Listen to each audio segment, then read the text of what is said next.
Okay.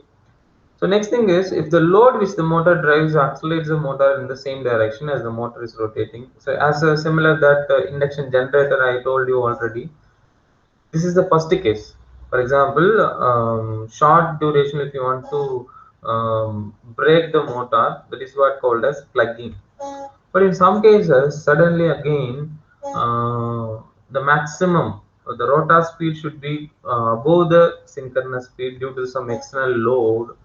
In case it acts as an induction generator, as we discussed in the previous slides. So induction generator, you know that induction generator, how it's working. That means rotor speed is making, that means we are making the rotor speed above the synchronous speed using some external load or external power supplies like that.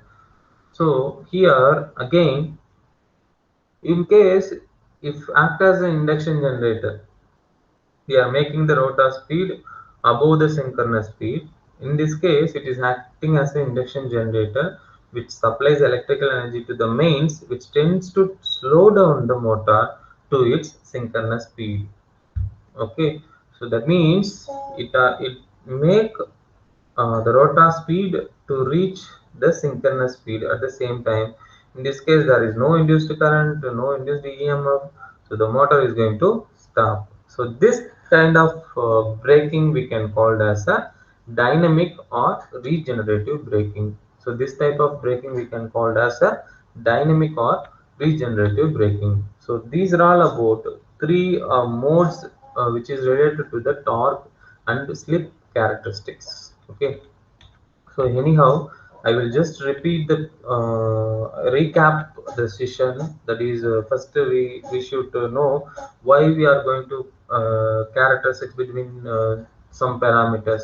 For example, here in this session we are talking about torque and slip characteristics of induction machine in order to find the performance of the induction machine. Okay, so here.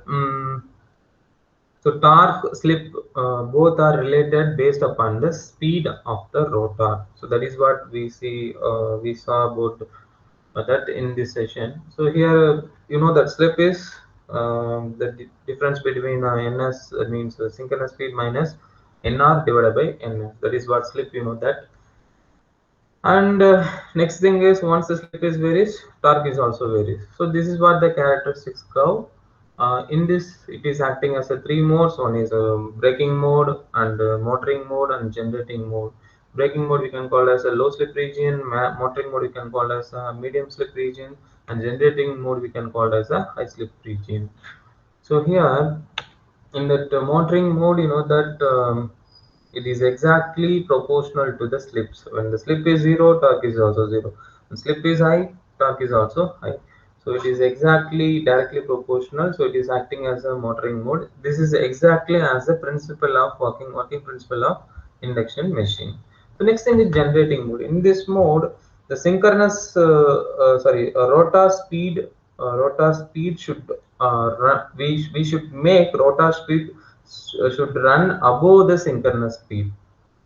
Okay, but in terms of some external source such as windmill, water wheel, turbine, or industrial internal combustion engine. So due to that, this motor is acting as a generator, and how it is happening means, we know that in this mode the torque and the slip is negative, so that it is acting as a generator. That means it receives mechanical energy and it delivers the electrical energy.